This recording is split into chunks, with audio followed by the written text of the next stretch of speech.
남편이 아플 때 기도해도 안 났으면 내가 대신 아파야 돼. 그럼 계속 아파야 돼.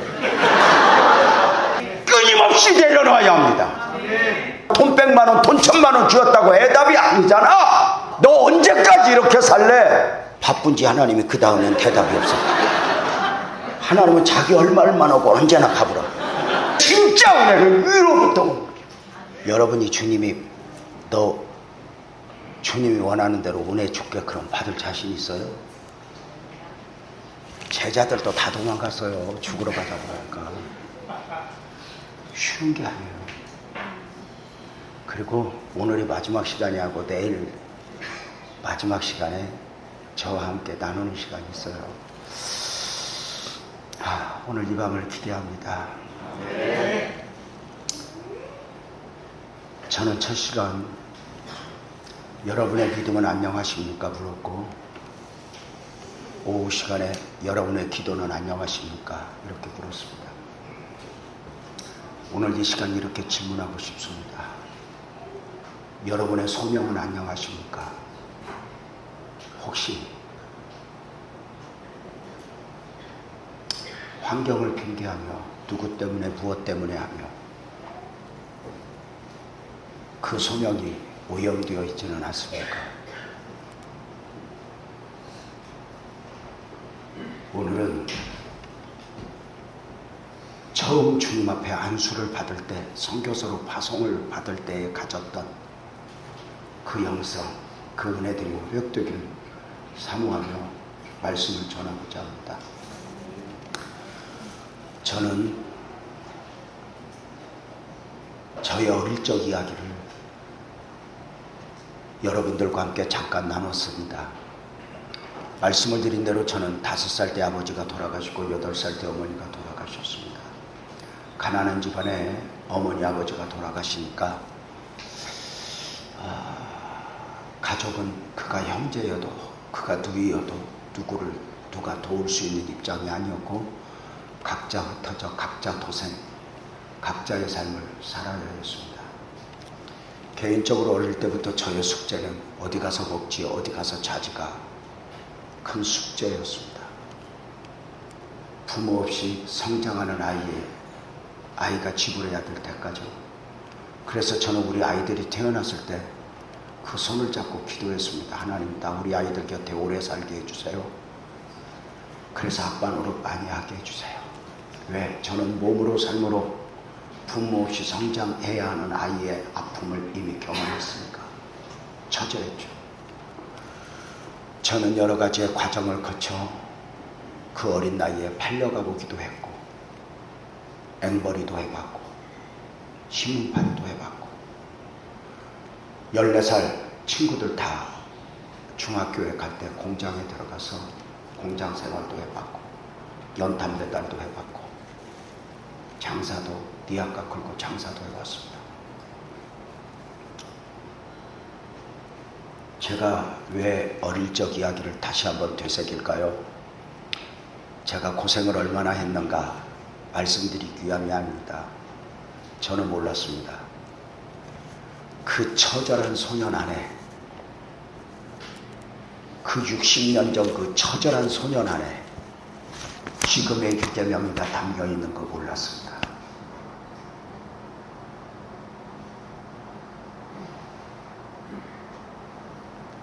당시 저는 그 처절한 소년만 있는 줄 알았는데 짧은 생에 50년, 60년 지나고 보니 그 처절한 소년 안에 지금의 제가 담겨 있다는 것을 알게 됩니다. 지금 저는 완전한 모습이 아닙니다. 여전히 내 안에 하나님이 원하는 나는 누구여야 할까 기대하며 달려가 봅니다. 여러분 아세요? 우리 안에는 내가 아는 나 말고 하나님이 아시는 나가 있고, 우리 안에는 내가 원하는 나 말고 하나님이 원하시는 나가 있다는 거 아십니까? 마치 사울 안에 바울이 담겨있듯, 시몬 안에 베드로가 담겨있듯, 야곱 안에 이스라엘이 담겨있듯, 아브라함 안에 아브라함이 담겨있듯, 내 안에는 내가 아는 나 말고 하나님이 아는 나. 내가 원하는 나 말고 하나님이 원하시는 나가 있다고 말입니다. 혹시라도 선교사라는 이름을 가지고 산다 하여 마치 헌신된 것처럼 착각하지 마십시오.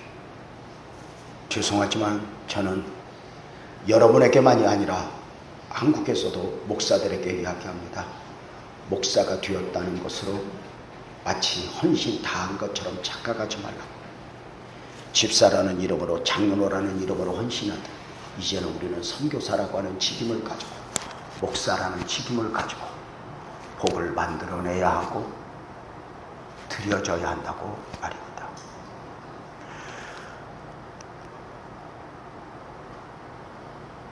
우리 안에 내가 아는 나 말고 하나님이 아는 나가, 내가 원하는 나 말고 하나님이 원하시는 나가 있다. 아브라함 안에 아브라함이 담겨 있었습니다. 아브라함이 갈대아 우르를 떠난 이유는 아브라함이 원하는 아브라함을 위해서가 아닙니다. 아브라함이 원하는 아브라함은 아들 하나나 둘 때 소망할 뿐입니다. 그러나 놀랍게도 하나님은 그 아브라함 안에 열국을 섭리하시고 그를 갈대아 우르에서 불러내시고 갈 바를 모르는 그에게 걸음을 옮겨가며 인도에 가셨습니다. 아브라함이 하나님의 사람으로서 자기를 지켜야 했던 이유는 아브라함이 원하는 아브라함 때문이 아닙니다. 우리가 오늘 믿음으로 살아야 될 이유는 내 안에 하나님의 기대가 있다 여기며 나 자신은 하나님을 실망시켜서는 안 된다는 마음으로 살아가야 되는 이유는 내가 원하는 나 때문이 아닙니다. 내 안에 어떤 나가 담겨 있는지,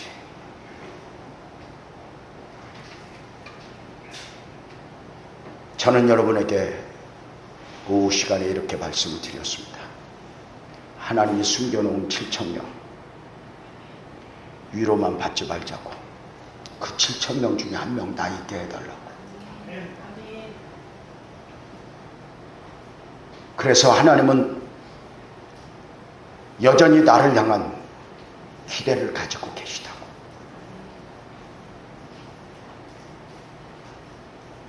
여러분 스스로 정리하셔야 됩니다. 나는 대강 살면 안 돼. 나는 무너지면 안 돼. 세상이 다 무너져도 나마저 하나님을 실망시키면 안 돼. 이것이 오늘 여러분 안에 품어지기를 갈망하며 여러분에게 내 친구 요셉을 소개하고자 합니다. 내 친구 요셉이라 저는 요셉을 친구 삼게 된 계기가 있습니다. 하나님의 은혜 가운데 복음이 인격적으로 내 안에 품어지면서 18, 19대 하나님 앞에 눈물로 드려지던 시기가 있었습니다. 매일매일 예배당 가서 울며 새벽을 깨워 드려졌습니다. 그 소년이 뭘 안다고. 어느 겨울 새벽 예배를 마치고 다 왔는데 교회 앞마당에 눈이 속이 쌓였습니다. 일찍 기도를 마치고 돌아간 성도들 그 후에 눈이 왔던 것 같습니다. 발자국이 하나도 없습니다. 하나님의 은혜에 젖어 있다가 눈 덮인 그 모습을 보면서 너무 감사해서 바라보고 있는데 아마도 늦게 기도하시던 목사님이 나오신 것 같습니다. 저를 보면서 이렇게 말합니다. 요셉 형제 눈이 참 아름답지요. 그래서 저 말고 누가 있나 보니까 아무도 없어요. 절 보고 그러신 거예요. 그래서 제가 그랬어요. 목사님 절 보고 왜 요셉이라고 하세요? 그랬더니 그래 말이야. 근데 형제를 보면 요셉이가 생각나. 형제는 그냥 요셉 같았으면 좋겠어. 그 한마디에 요셉이 누구지? 그날부터 요셉의 친구가 된 것입니다. 요셉이 어떻게 살았지? 요셉이는 어떤 시련을, 그 긴 시간을 지내야 했지? 요셉이는 어떻게 무너지지 않을 수 있었지? 이것을 보면서 나는 누구인가? 나는 누구여야 하는가? 나는 무엇으로 사는 사람이어야 하는가를 늘 다지며 살아왔습니다. 저는 천국 가면 부모님은 보고 싶지 않습니다. 추억이 없으니까 보고 싶지도 않아요. 근데 요셉을 보고 싶어요. 우리가 예수를 믿으면서 정말 좋은 것 중에 하나가 성경 속으로 들어가 많은 친구들을 만날 수 있다는 거예요. 가장 귀한 친구, 예수. 그 예수님과 함께 하는 법, 사귀는 법을 아십니까? 저는 요셉과 참 친합니다. 많은 대화를 했습니다.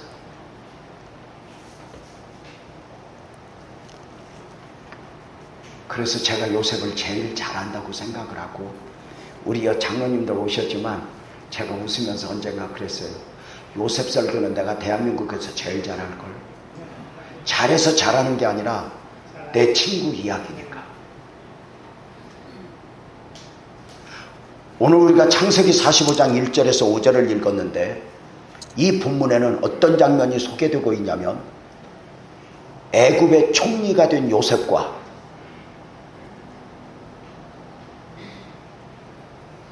흉년 대기근 가운데 곡식을 구하러 온 형제들이 22년 만에 만나는 장면이 소개되고 있습니다. 요셉은 자신을 나타내며 이렇게 표현합니다. 형님들, 내가 요셉입니다. 형님들이 나를 팔았다고 해서 근심하지 마소서, 한탄하지 마소서. 하나님이 생명을 구원하시려고 나를 이곳 애굽에 보내셨습니다. 이렇게 고백하는 장면이 소개되고 있는 것입니다. 요셉의 말 속에서 크게 두 가지를 볼 수 있습니다. 하나는 생명을 구원하시고, 또 하나는 하나님이 나를 보내셨습니다. 이것입니다. 여러분 묻겠습니다. 요셉이 처음 애굽에 올 때 생명을 구하러 왔어요? 팔려왔어요? 팔려왔어요. 근데 요셉은 팔려왔다고 말하지 않습니다. 하나님의 위대한 역사를 눈으로 보면서 지금 요셉은 자신의 삶의 결국을 소개합니다. 하나님이 생명을 구원하시려고, 형님들이 나를 팔았지 이게 아니라 하나님이 나를 이곳에 보내셨습니다. 이 두 마디가 존경하고 사랑하는 선교사님들이 이 밤에 품어야 할 내용이 아닐까? 아멘 합시다. 하나님이 생명을 구원하시려고 나를 이곳 필리핀에 보내셨나이다. 언젠가 그 하나님의 위대한 역사를 눈으로 보며, 내가 전에는 하나님을 귀로 만들었었더니 눈으로 배웠나이다. 그 하나님의 위대한 역사를 보며 내 삶의 결국을 그렇게 표현할 수 있는 복된 은혜가 사랑하는 선교사님들 모두 안에 품어지기를 주님의 이름으로 축복합니다. 아멘. 이 날이 오기까지 22년이 걸렸습니다. 그동안은 왜 울어야 했는지, 왜 아파야 했는지, 왜 팔려와야 했는지, 왜 노예 생활을 10년이나 해야 했는지, 왜 억울한 감옥 생활을 3년이나 해야 했는지 몰랐습니다. 그저 사는 게 이렇게 힘든 것이구나 여겼을지도 모릅니다. 왜 내 생애는 이렇게 얽히고 설키는 것일까 탄식을 했을지도 모르겠습니다. 그런데 지금 22년 만에 형제들을 만나면서 하나님의 위대한 역사를 보니 내 삶의 해답을 알게 된 것입니다. 아, 그래서 팔려왔구나. 그래서 이런 일이 있었구나. 그 위대한 역사를 지금 눈으로 보면서 형님들이 나를 팔았으므로 근심하지 마소서. 하나님이 생명을 구원하시려고 나를 이곳에 보내셨습니다. 놀랍게도 요셉은 자신의 삶에 담긴 사람의 이야기, 형님들 나 팔았지, 나 죽이려고 했지, 사람의 이야기가 아니라 내 삶에 담긴 하나님의 이야기, 하나님이 생명을 구원하시려고 나를 이곳 애굽에 보내셨습니다. 하나님의 이야기를 하고 있다라 그 말입니다. 우리는 언젠가 하나님의 은혜 가운데 그날이 올 줄로 믿읍시다. 그날이 있을지어다 선포합시다. 지금은 내가 귀로만 하나님을 들었었더니 눈으로 하나님을 배움나이다. 언젠가 하나님의 역사를 보면서 내 삶의 해답을 얻어갈, 그동안은 왜 울어야 했는지 몰랐는데 이제는 내 삶에 담긴 사람의 이야기, 나를 팔았지, 힘들게 했지, 이게 아니라 그 모든 걸 넘어 합력하여 선을 이루신 하나님이 내 삶에 담아준 하나님의 이야기를 하며 감격하고 있단 말입니다. 그 요셉의 결국과 함께 요셉의 시작을 보겠습니다. 요셉은 잘 아시는 대로 나이 17에 꿈을 꿉니다. 두 가지 꿈이죠. 어느 날 밭에서 일하고 있는데 11개의 곡식단이 자신을 향하여 절을 합니다. 너무 좋은 꿈이죠. 여러분은 이런 꿈 꾸면 복권 사러 가겠지? 그 꿈을 가지고 자랑합니다. 형님들 내 말 들어봐, 나 이런 꿈 꿨다. 느낌이 싸합니다. 미운 것이 꼭 미운 짓 한다고 그 다음에 또 꿈을 꿉니다. 형님들 이번에는 해와 달과 11별이 나한테 절하더라. 부모와 함께 이야기합니다. 우리 부부, 어머니, 아버지, 우리 형제들이 너한테 머리를 숙이랴. 우리가 오늘 이 밤에 요셉의 꿈을 주목하는 이유가 있습니다. 요셉의 꿈은 요셉이 꾼 꿈이 아니라 하나님이 주신 꿈이라는 것이 있습니다. 받은 꿈이 있습니까? 내가 꾼 꿈 말고 하나님이 주신 꿈 받은 것이 있습니까? 저는 종종 후배들에게 이야기합니다. 선배, 어떻게 해야 설교를 잘해? 모르겠어. 선배 알려줘. 모르겠어. 그러면서 선배, 나도 선배같이 설교할 수 있으면 좋겠어. 그렇게 이야기를 합니다. 그 후배들에게 이렇게 묻습니다. 받은 설교 있니? 네가 연구한 설교 말고 받은 설교가 있어? 나만이 할 수 있는 설교가 있어? 사랑하는 여러분, 오늘 우리가 예배합니다. 회장님 나한테 오셔서 오늘 오래 해도 된다고 합니다. 그럴 필요 없습니다. 여러분 꼭 명심하십시오. 저한테서 나오는 은혜는 거기까지입니다. 저는 성도들에게 늘 지도하는 바가 있습니다. 따르셔 보십시오. 설교는 목사님에게 듣고 기대는 하나님께. 저를 기대하면 안 됩니다. 오늘 우리가 말씀을 사모하며 간절히 받는 이유는 위로부터 오는 은혜를 받아야 됩니다. 우리끼리 주고받는 은혜는 위로입니다. 근데 위로부터 오는 은혜는 아멘 합시다. 능력입니다. 아멘. 오늘 이 은혜를 경험해야 합니다. 우리끼리 주고받는 은혜는 거기까지.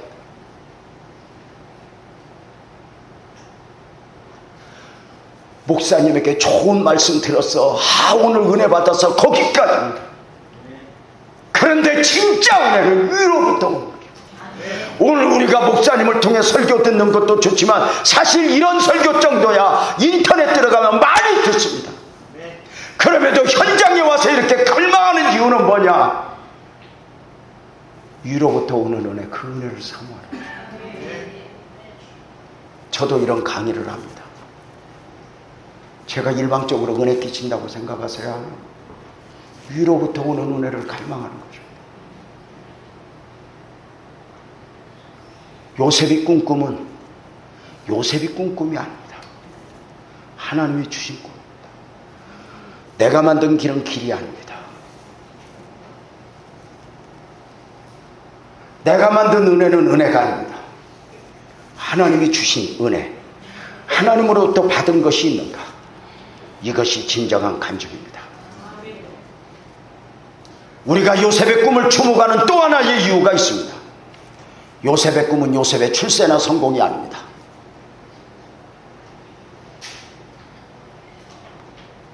놀랍게도 나중을 섭리하시고 나중을 계획하시는 그 하나님이 앞으로 22년 후에 있게 될 인류의 대기근을 앞두고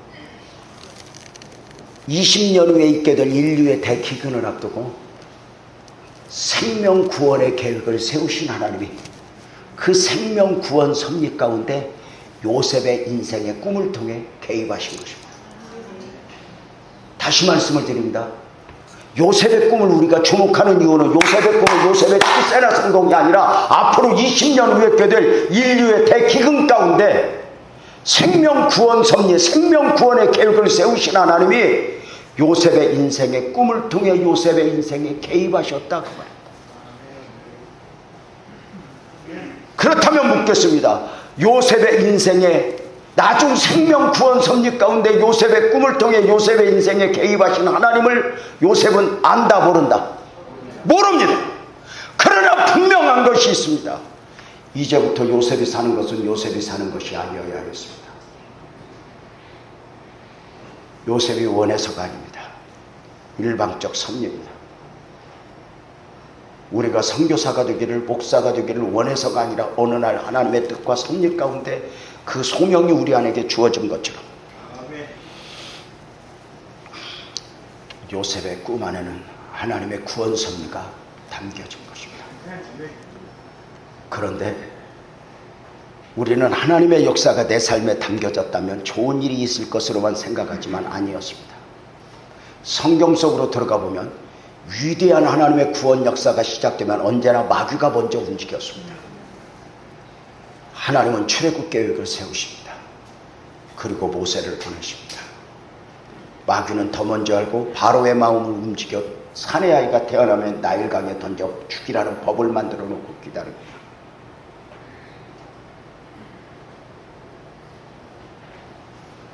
보이는 것만 보면 정치적인 사건 같지만 내면에 보면 처절한 영적 싸움입니다. 2000년 전에 하나님이 사람의 몸을 입고 그 이름 예수로 오셨습니다. 자기 백성을 그들의 죄에서 구원할 자. 마귀는 더 먼저 알고 헤롯의 마음을 움직여 2살 미만의 아이는 다 죽이라는 법을 만들어 놓고 기다립니다.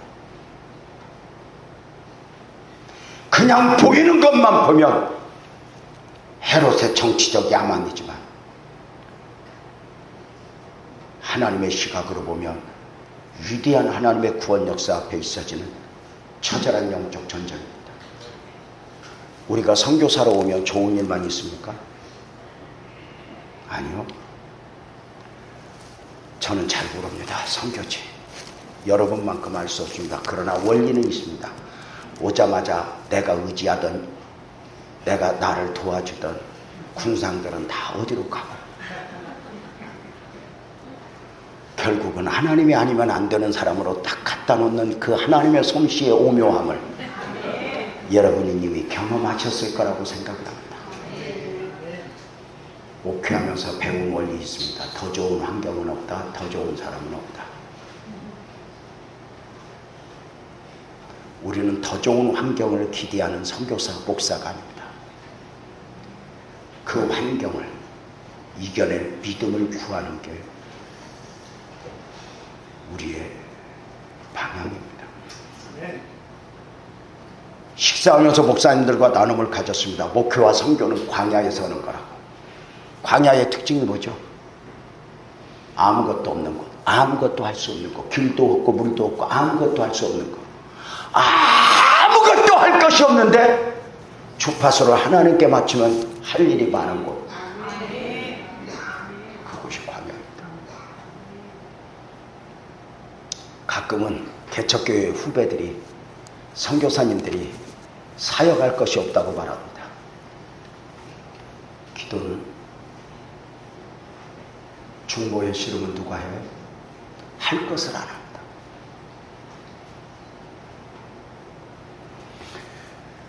요셉이 꿈을 꾸니 마귀가 구경만 해요. 20년 후에 그들 인류의 대기근을 앞두고 생명 구원 섭리가 당겨지니 마귀는 헤롯의 마음을 움직이듯 바로의 마음을 움직이듯 형제들의 마음을 움직여 요셉을 죽이려 합니다. 하나님이 막아주고 덮어주지 않았다면 요셉은 끝났을 것입니다. 그러나 하나님의 섭리가 담겨지면 절대로 끝나지 않습니다. 하나님이 끝내지 않으면 끝낼 수 없습니다. 결국은 그 형들이 요셉을 노예로 팔아버립니다. 놀랍게도 요셉은 노예 생활을 몇 년 하냐?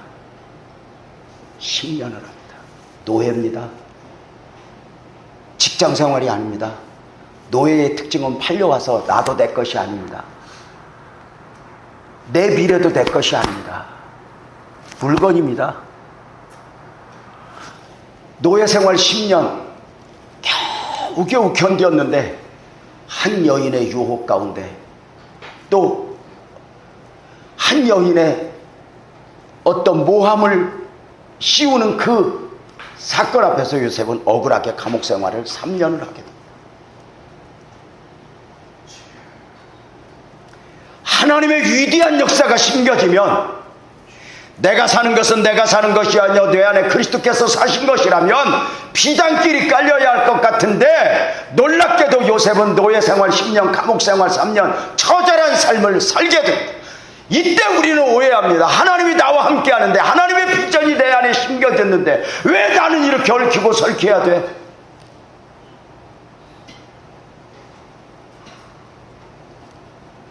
우리는 종종 이해가 안 된다고 말을 합니다. 근데 또 성경은 대단합니다. 요셉의 노예 생활 10년, 이 10년을 성경은 뭐라고 평가하는 줄 아십니까? 형통하였더라입니다.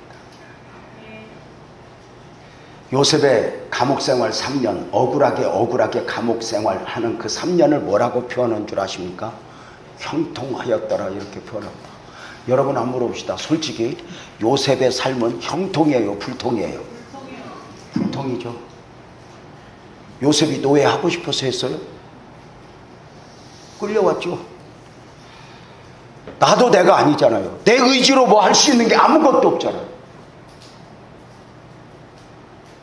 근데 요셉의 삶은 불통인데, 보여지는 요셉의 삶은 불통인데 요셉의 삶을 향하여 성경은 왜 형통하였더라 이렇게 표현할까? 요셉이 한 여인의 모함 가운데 감옥에 들어갑니다. 감옥 생활 3년 합니다. 언제 죽을지 모릅니다. 그런데 그 감옥 생활 3년을 성경은 놀랍게도 형통하였더라 이렇게 표현하니 기가 막히죠. 무엇이 불통이고 무엇이 형통입니까? 이렇게 말씀을 드렸습니다. 요셉의 나이 17에 꿈을 통해 요셉의 인생에 개입하신 그 하나님이 이제 요셉이 사는 것은 요셉이 사는 것이 아니게 하시니 요셉의 삶에 담겨진 그 하나님이 요셉을 이끌어 가시는 과정, 그 구원 섭리를 이루어 가시는 그 과정 중에 있는데 요셉에 보여지는 삶은 불통이지만 요셉 안에 담겨진 하나님의 구원 섭리는 한 번도 막힌 적이 없습니다. 이것이 우리의 믿음이어야 합니다. 내 삶이 노예 생활처럼 어쩌면 우리는 얽매여 있습니다. 모자란 성교비의 노예가 되어 있고 자식들을 바라보면서 답답한 감옥에 갇혀 있고 해줄 수 있는 것이 아무것도 없어 울잖아요. 어쩌면 환경적 노예가 되어 있고 필리핀은 어떤지 몰라요. 제가 미얀마를 가면, 이스라엘을 가면, 라오스를 가면 그 신분의 문제 앞에 헐떡거리는 모습을 보며 도대체 왜 저러고 살고 있지 싶을 정도인데 왜 있어야 하는 줄은 너도 모르고 나도 모르죠. 분명하게 겨우겨우 살아가는 저들을 보면서 안타깝죠. 그런데 요셉에 보여지는 노예 생활 10년, 감옥 생활 3년을 놀랍게도 성경은 형통하였더라 이렇게 표현합니다. 사람들은 불통으로 봅니다. 너 왜 그러고 살아? 너 언제까지 이렇게 살래? 제가 잠깐 설교하는 중에 미얀마 선교사로 나가 있던 GP 소속 6대주 선교사가 한국에 와서 그만 쓰러져 뇌가 터져버렸고 바보가 되었다고 말씀을 드렸습니다. 그 가족 중에 믿는 사람 아무도 없습니다. 그 딸들이 장례를 치르는 동안에 그 누이 동생들 어머니와 같고 저주를 퍼붓습니다. 예수 믿으면 잘 되었어? 선교사 가면 잘 되었어? 알아듣지 못하는 동생에게, 알아듣지 못하는 오빠에게 다 퍼붓습니다. 그걸 옆에서 바라보는 사모님은 얼마나 울었고 딸들은 얼마나 울었고 얼마나 아팠겠어요. 목사님 쓰러졌는데 놀랐는지 사모님도 일어나질 못해요. 왜 그러냐? 왜 그러냐? 2주 전에 예배하러 갔더니 저를 보더니 내 손을 잡고 울어요. 아무것도 해줄 수 없어. 그냥 사모님 안아주는 것 말고는 해줄 게 없었어.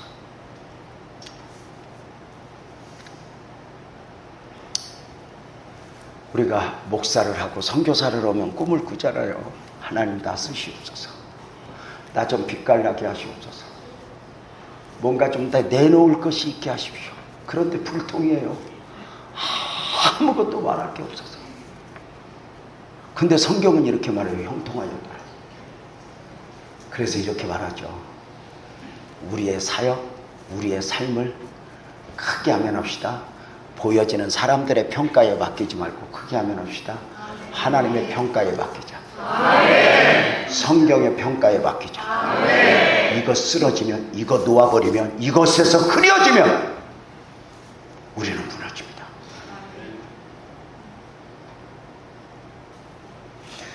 불통이지만 형통이라. 요셉의 삶은 얽혔지만 요셉이 사는 것은 요셉이 사는 것이 아니요 요셉 안에 하나님이 계신 것이라. 내가 사는 것은 내가 사는 것이 아니요 내 안에 그리스도께서 사신 것이라. 언젠가부터 내 삶은 보여지는 삶이 중심이 아니라 내면에 하나님과 함께하는 삶, 이것이 중심이기에 이렇게 표현된단 말이에요. 그래서 잘 먹고 잘 사냐가 아니라 화려하냐가 아니라 내 삶에 담겨진 하나님의 섭리, 구원 섭리, 이것이 형통하에 따라 막힌 적이 없어요. 나는 힘들고 어려워 겨우 죽어가고 겨우 살아가고 있는데 하나님의 역사는 쉬지 않고 흘러가는 거 맞지? 가물면 땅바닥이 쫙쫙 갈라지는데 3m만 파고 들어가면 땅속에 도도하게 흐르는 샘물은 막힌 적이 없어. 내 삶이 갈라지고 지치고 노예적 삶을 사는 것 같지만 내 안에 도도하게 흐르는 하나님의 섭리는 막힌 적이 없다. 단 하나 틀림없는 거 있어. 땅속에 흐르는 샘물이 언제까지나 땅속에 흐르진 않아. 그 땅속에 흐르던 샘물이 때가 되면 솟아나리라. 내 삶에 담겨진 그 하나님의 구원 섭리가 지금은 보이지 않게 성경의 평가로만 형통하였더라 하지만 언젠가 하나님의 뜻이 눈앞에 보여지도록 그날을 꿈꾸며 솟아나리라. 목회는 목사의 비전을 이루는 것이 아닙니다. 저는 철칙입니다. 선교는 선교사의 비전을 이루는 것이 아닙니다. 내려놓아야 합니다. 끊임없이 내려놓아야 합니다. 목회는 하나님의 비전이 이루어지는 곳이지 내 비전 아닙니다.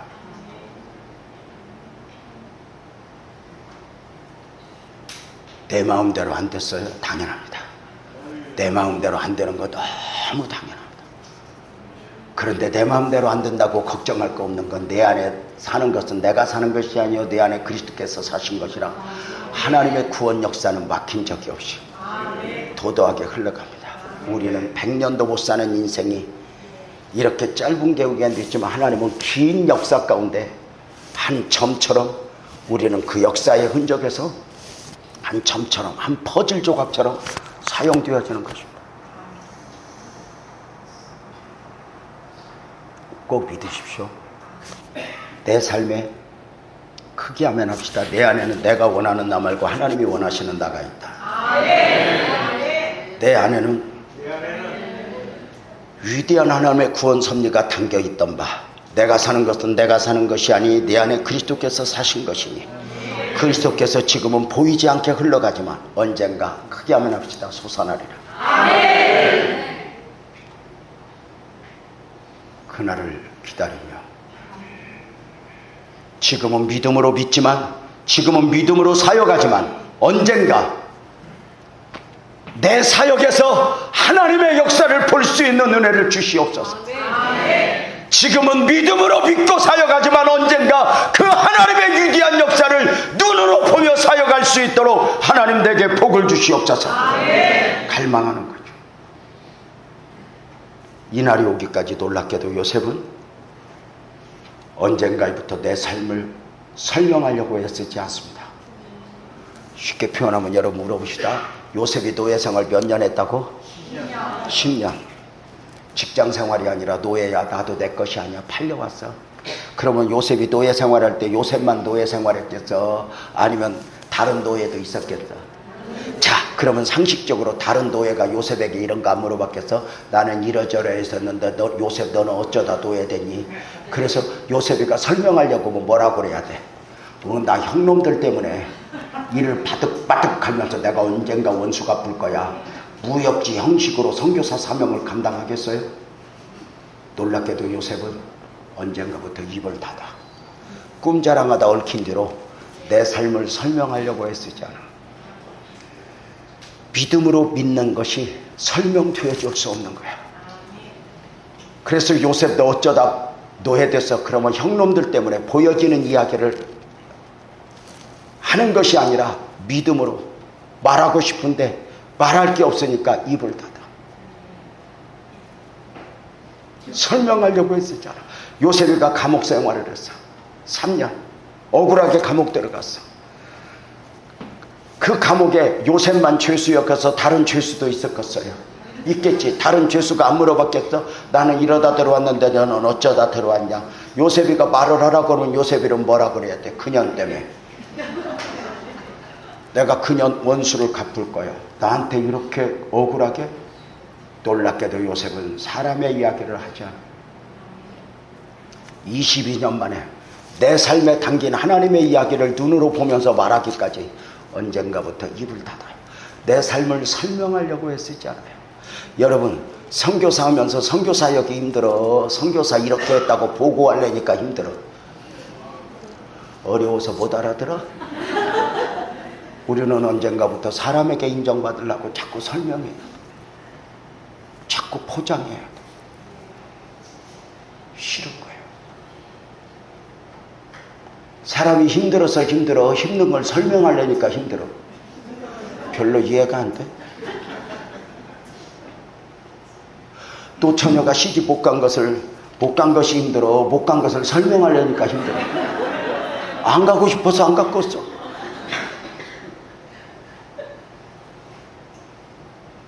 우리 복음적 그리스도인들의 특징은 있어. 털 깎는 자 앞에서 잠잠한 영처럼. 진짜 하나님의 은혜를 믿는 사람은 설명하려고 애쓰지 않아.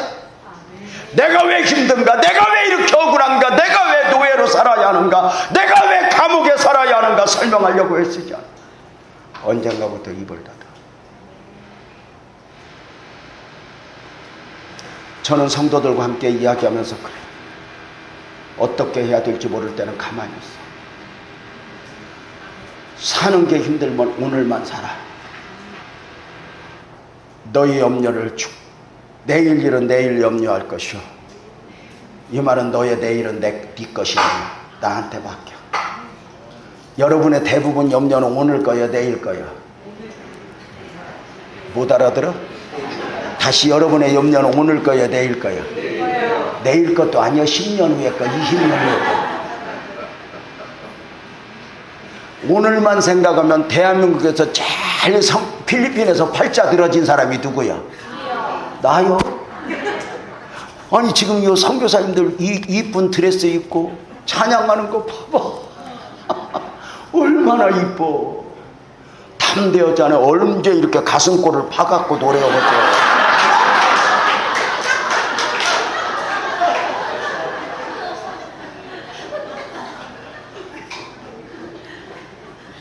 여러분 봐봐.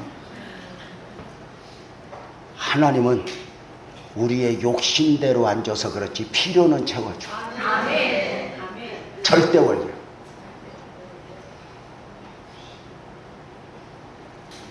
하나님은 욕망에 응답하는 것이 아니라 필요에 응답하신대요.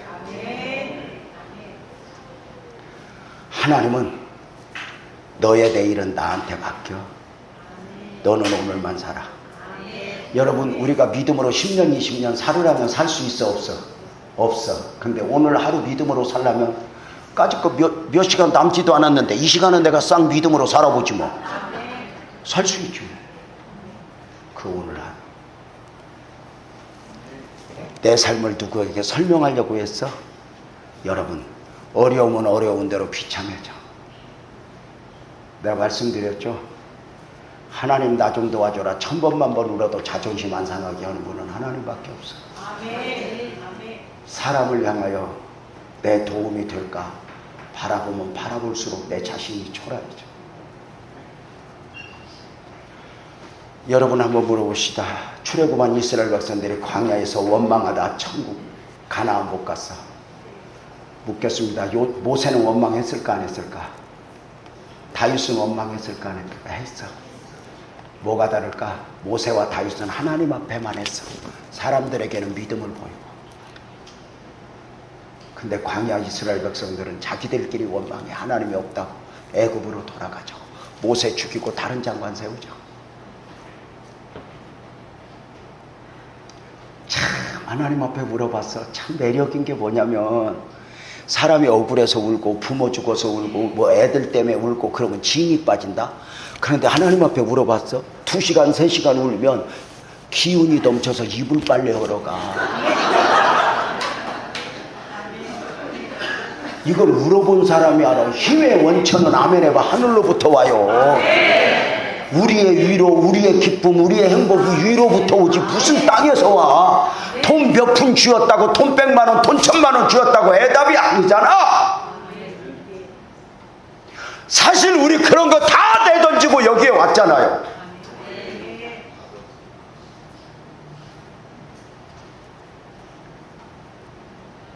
요셉은 언젠가부터 입을 닫아. 내 삶에 담긴 사람의 이야기가 아닌가. 사람의 이야기를 하면 죄짓게 돼. 너 왜 노예됐어? 형놈들 때문에. 너 왜 감옥 왔어? 그년 때문에. 사람의 이야기 하잖아. 입을 닫아. 너무 설명하려고 했을 것 없어. 하나님 앞에만 울어. 대신에 요셉은 삶의 모습이 달라. 말하지 않지만 요셉은 그 자기 환경에서 최선을 다하니 요셉의 삶을 이렇게 표현해. 요셉은 노예로 살았지만 크게 하면 해봐. 주인처럼 살았고. 요셉은 죄수였지만 억울하다고 땅을 치며 산 것이 아니라 간수처럼 살았다. 이게 우리의 삶이야. 가난하면 가난하다고 징징거리고 교회가 작으면 작다고 징징거리는 게 아니라 무엇인가 내가 사는 것은 내가 사는 것이 아니여 내 안에 예수께서 사신 것이라 예수를 품은 것처럼. 진짜 예수 믿는 사람 보면 가난한데 가난하지 않아. 억울한데 억울하지 않아. 이게 믿는 거 아니야? 누가 나를 힘들게 해도 위로는 하나님께, 누가 내게 손해를 입혀도 보상은 하나님께. 끊임없이 하나님.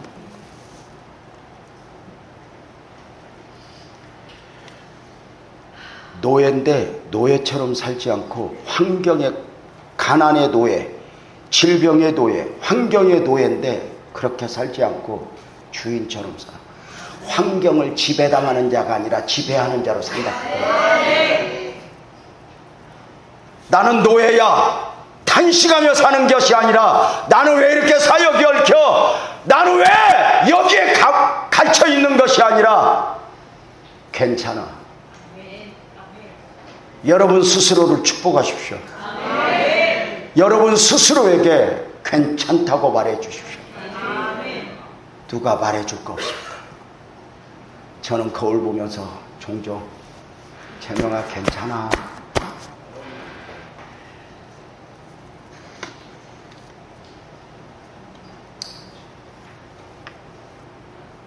요셉은 감옥에 갔는데 간수처럼 살아. 아브라함 카이퍼가 쓴 땅콩 박사라고 하는 책을 보면 이런 이야기가 나와.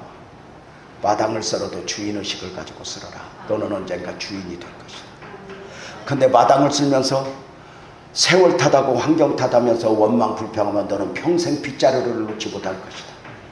개척교회일 수 있어. 그러나 개척교회 같이 누구를 원망하고 탓하면 평생 그 울타리 못 벗어나. 그럼에도 불구하고 나는 누구인가, 나는 누구여야 하는가.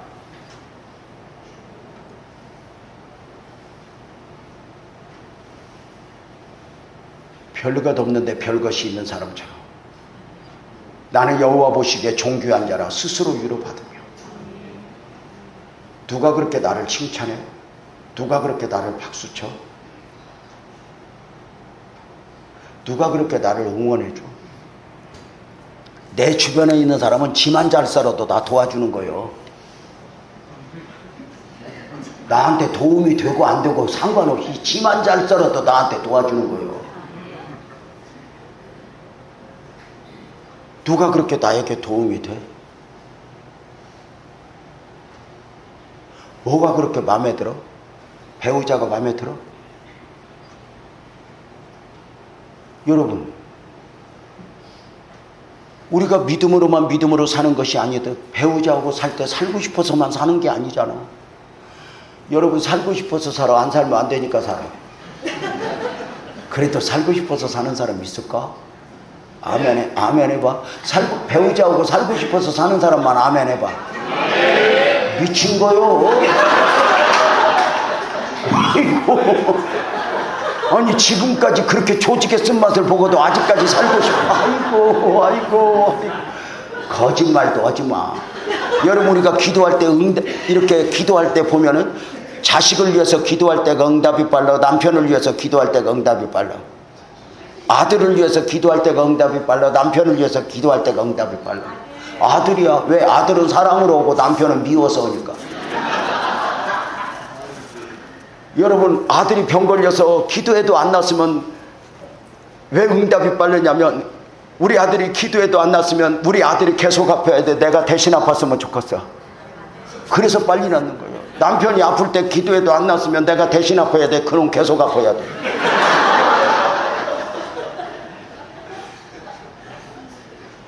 여러분, 웃는 이야기야? 내일 제가 말씀드리고 싶은 거예요. 마지막 시간에. 하나님이 우리에게 무엇을 주시고 사역하게 하셨는가를 제가 나누게 될 거예요. 내일 아침 성찬을 받기 전에. 이 성찬식도 제가 하자고 그랬어요.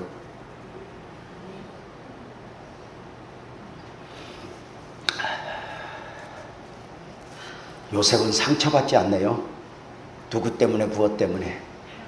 여러분, 상처받기로 작정했다면 요셉처럼 상처 많이 받지 않았을까? 평생에 누구 때문에 원망하며 무엇 때문에 원망하며 살 수 있지 않을까?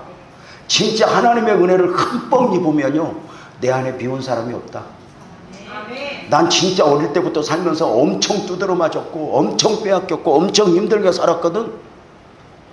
누가 나보고 회고록쓰래. 그래서 안 쓴다고 그랬어. 왜 안 쓰냐고 그랬어. 나 때린 사람이 지금 다 살아있어서 쓸 수가 없다고. 근데 신기한 건 내 안에 그들이 밉질 않아. 불쌍하지. 놀랍게도 그때는 그들이 갑인 줄 알았는데 지금 지나고 보니까 내가 은혜를 더 입었어.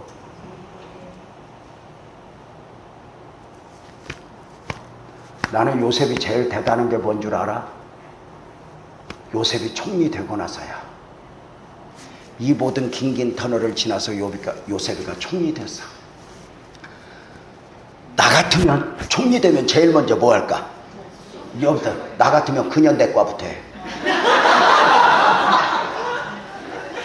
내 인연, 네가 네 죄를 알렸다. 내가 언제 더 겁탈하려고 그랬어. 네가 그랬지. 이 요망스러운.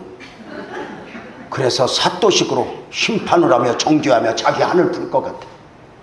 여러분, 하나님의 사람은 힘 없을 때보다 힘 있을 때 더 조심해야 돼. 남보다 힘들 때, 어려울 때, 잘 안 나갈 때보다 잘 나갈 때 더 조심해야 돼.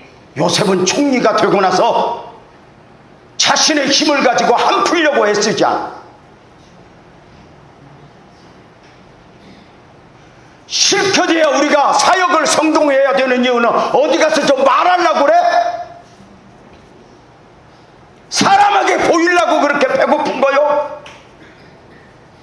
하나님은 우리의 큰 것도 작게 보고 작은 것도 크게. 우리가 생각하는 것하고 하나님은 달라요.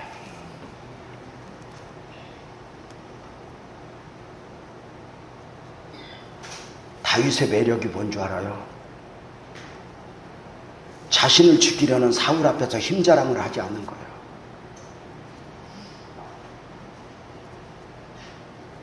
내가 교회 좀 크다고, 내가 사역 좀 잘한다고 힘자랑하면 안 돼. 내가 한마디 해야 된다고 생각하면 그 말도 하면 안 돼. 종의 형체를 가져.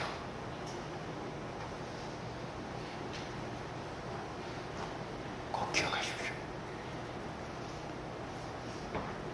그래서 옛날에 부흥 강사들은 공동체에 와서 설교할 때 그랬어.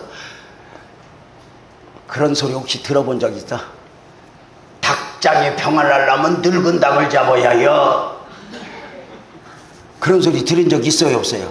있죠. 늙은 닭 특징 1번, 잘 좋은다.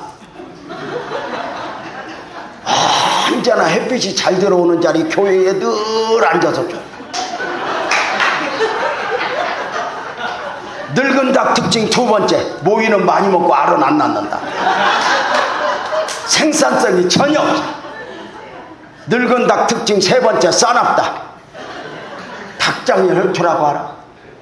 이 닭들이 한번 이 어떤 그 본능에 그 의해서 닭싸움이 벌어지면 닭장이 피투성이가 됩니다. 그걸 다 키워본 사람은 압니다. 늙은 닭 특징 4번째, 질기다.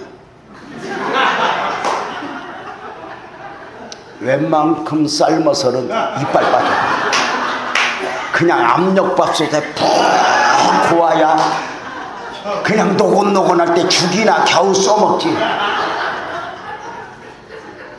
그래서 교회가 늙은 닭 잡으라고. 옛날 목사님들. 그래서 교회 오래 다닌 사람, 헌금 많이 한 사람, 중요한 직분 맡은 사람일수록 삼가 내려놓으라고 그렇게 합니다. 교회는 힘 자랑하는 곳이 아니야. 교회 밖에서 대단한 사람들이 교회 안에 들어오면 다 계급장 띄고 내려놓고 사는 게 교회야. 근데 시끄러운 교회는 간단해. 밖에서 별것도 아닌 것들이 여기 와서 완장차고 지랄해. 교회 밖에 나가면 별것도 없어. 근데 여기 와서 지랄을 하고 살아. 오직 큰 소리 칠 데가 없어서 여기 와서 큰 소리 쳐. 예수님도 종의 형체를 가져. 네. 늙은 닭, 늙은 닭. 이 선교사에도 늙은 닭이 있을 거예요. 힘 가진 사람일수록 삼가 조심해야 돼. 어떤 교회 늙은 닭 하나 소개할게. 성가대석에 권사님 한 분이 늙은 닭이야. 권사님이 문제는 70이 다 됐는데도 소프라노 자리를 지키고 있는 거야.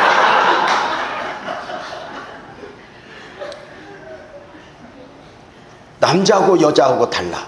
남자의 목청은 나이가 먹어가면 소리가 익어가. 그래서 할아버지 바리톤, 할아버지 테너가 있어. 수염이 이만큼. 여자는 목소리가 갈라져. 그래서 할머니 소프라노는 없어. 요새 조수미 아줌마도 조금 이상한 느낌이 돼. 하면 무서워. 그래서 소프라노 하다가 알토 내려가고 이게 순리야. 근데 그 늙은 닭 권사님은 죽어도 그 자리를 지켜. 문제가 자기 귀가 어두워지니까 소리를 자꾸 크게 내면서 음이 안 맞아. 이 늙은 닭 권사님을 성가대에서 빠져야 되는데 누가 고양이 목에 방울을 걸어. 어느 날 성가대 지휘자하고 총무하고 목사님을 찾아왔어. 목사님, 웬일 일들이야?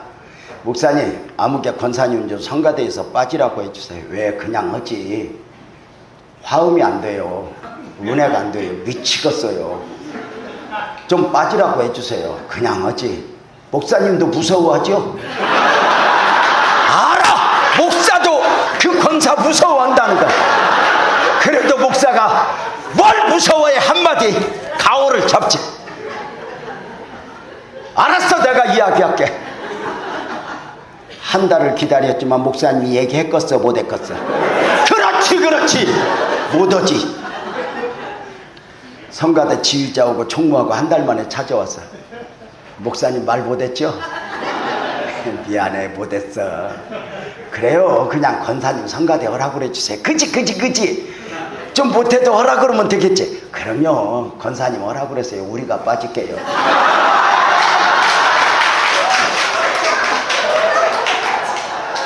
가만히 있어 이 사람아. 내가 이야기할게. 못할걸요. 한다니까. 그들을 보내놓고 권사님을 만나기 위해서 목사님이 3일 금식해. 혹시라도 나한테는 누가 함부로 못해 져줍니다.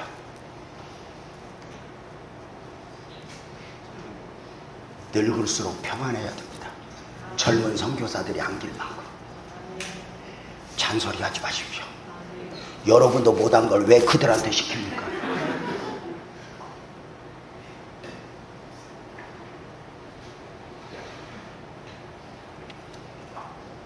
교회 안에서 목사님은 나한테 함부로 못해 져줍니다.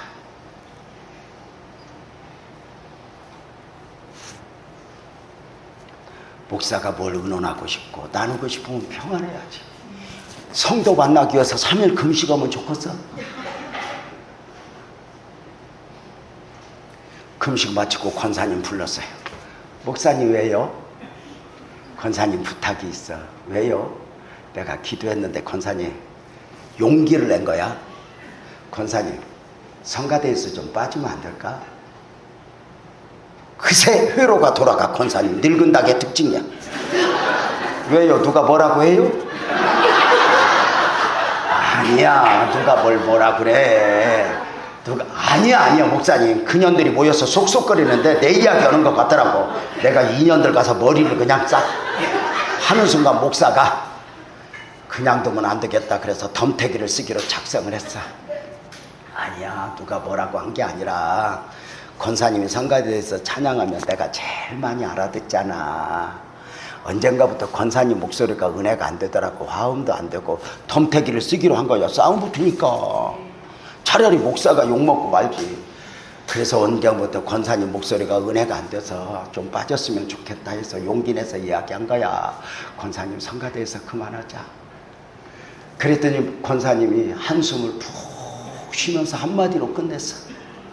목사님, 내가 언제 목사님 설교 은혜 안 된다고 뭐라고 그러냐.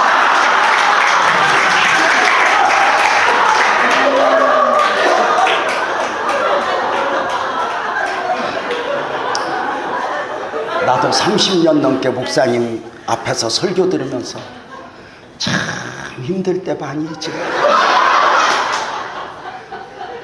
성가대 곡은 잠깐 5분이지만 목사님 설교는 40분이면 졌다. 그렇게 목사를 이겨먹어야 편해. 목사 이긴 것이 영웅담이야. 져줍니다. 누구 이겨먹고 누구한테 할 말 했고 잘할 그것이 다 영웅담이 그게 보관입니다. 저도 인생의 연수를 살아보니 그때 옳은 말 했던 거, 그때 누구 설득했던 거, 이겨먹었던 거 다 부끄럽습니다. 억울하지만 참았던 거, 저주었던 거, 그저 내려놓았던 거 지금은 보라. 보십시오. 일대 회장님도 상처 주고 지금은 안 주잖아.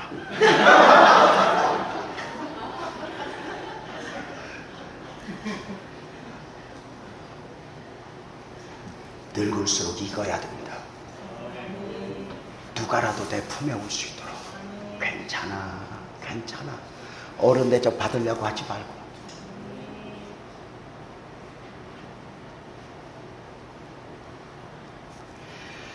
여러분, 요셉은 총리가 되고 나서 자기 힘 자랑해서 한을 풀지 않아. 그 여자 데리고 안 해. 또 하나 요셉이 총리가 되었다. 내가 총리면 제일 먼저 뭐 할까? 근현대과는 아까 했고, 나 같으면 뭘 할까? 말 12필 앞세우고 고향하러 갈 거야. 형놈들아 나를 봐라. 내가 이렇게 출세해서. 근데 여러분 깜짝 놀랄 일이 있다. 요셉이 총리 되고 9년을 지배한 거. 여러분 요셉이 나이 17에 팔려왔으니까 주소 알아볼라. 알아. 그치? 형들이 곡식 사러 왔으면 갈 수 있는 거리야? 못 가는 거리야? 그죠? 근데 요셉이 9년 동안을 참아. 힘없을 때 하나님이 하시길 기다렸던 것처럼 힘 있는 것 가지고 내가 하지 않고 하나님이 하시기를 기다려. 힘 있을 때가 더 조심해. 이게 무서워.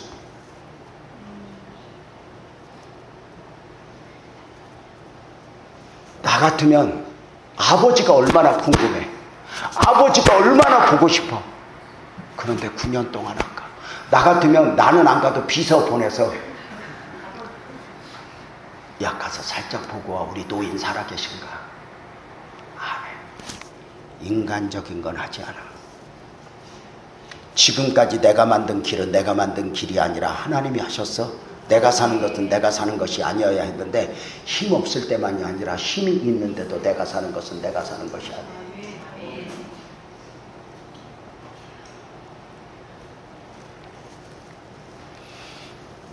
선교사님들이 사역이 어렵고 힘들 수 있지만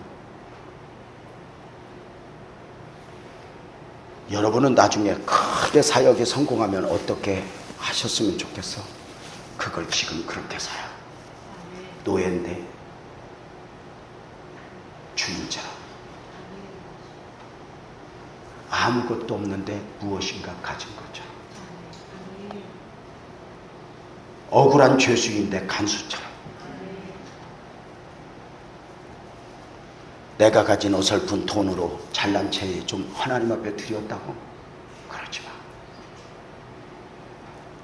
요셉이 없다고 하나님의 일이 안 되는 걸 안 되는 게 아니라는 걸 요셉이가 알아. 그래서 힘이 쓸수록 요셉이가 절제해. 그리고 자신의 꿈에, 그 꿈의 해몽에 하나님이 보여주신 대로 이끌어 가시는 대로 하나님의 구원 역사에 쓰임받는 요셉. 그리고 그 요셉을 통해서 아버지가 오고 12 형제들이 오면서 거기서 애굽에서 12지파가 가족이 와서 민족이 되고 70명이 와서 60만이 되는 위대한 역사에 쓰임받는 걸 요셉. 놀랍게도 힘이 있는 때 그래야죠. 나는 누구인가, 누구여야 하는가. 어렵고 힘들 때만이 아니라 나중에 내 사역이 대단해도 내 힘이 아니라 주님의 힘으로, 주님의 은혜로. 가난도 내가 다스릴 능력이 있어야지만 내가 받은 복도 다스릴 능력이 있어야 한다는 거 아세요? 제가 성도들을 섬기면서 안타까운 게 그렇게 어려워서 복 받아놓고 그 복을 지키겠다고 하나님에게서 멀어져. 복이 아니야.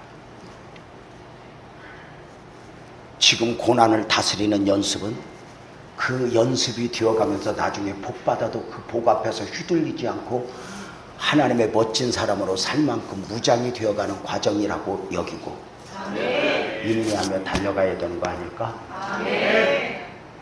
저는 36년 전에 교회를 개척했어. 십자가도 없이 간판도 없이 지하실에서 물 퍼내면서 목회를 했어. 교회 하나가 심겨지고 교회 하나가 성장하는데 그냥 성장해? 목사가 실력 있다고 그냥 성장해?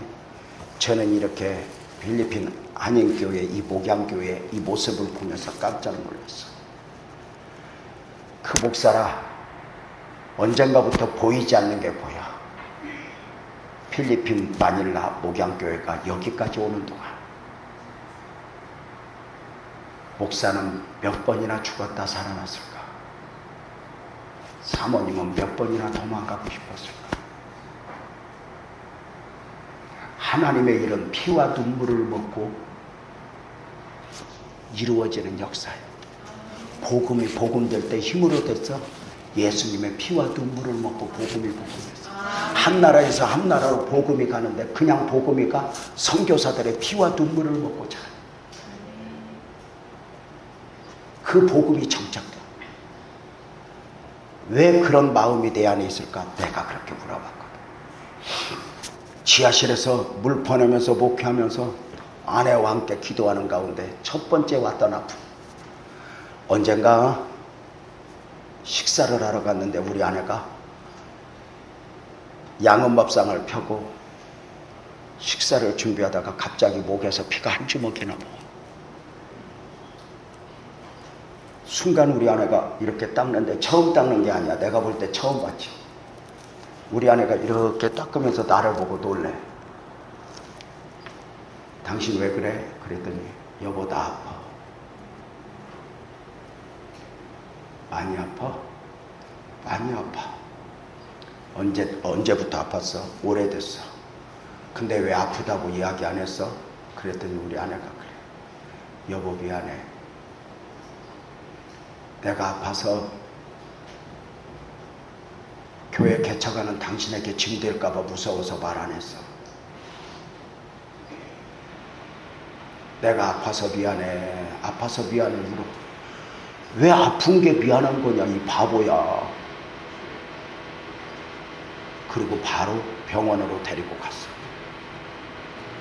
갔더니 늑막, 결핵, 그리고 너무 오래 참으면서 다른 장기가 무너진 가운데 처절한 씨름을 하기 시작했어요. 그리고 치료되는 과정 중에 그때 당시에 결핵, 늑막 약은 한 주먹씩 먹었어요. 어느 정도 시간이 지난 뒤에 의사가 그래. 목사님, 사모님 시골로 요양 보내야 돼. 집으로 가면 안 돼. 애들도 있잖아. 그래 말이야. 시골로 요양을 보냈어. 시골로 요양 간 우리 아내가 여러분 독한 약 먹으면 입맛이 벌써 없어져.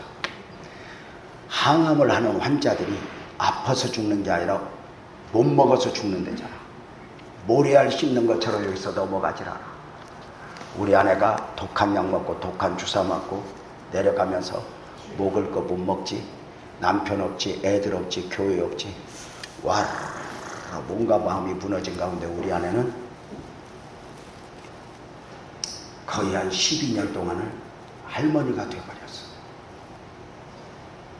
엄마인데 엄마가 아니고 아내인데 아내가 아니고.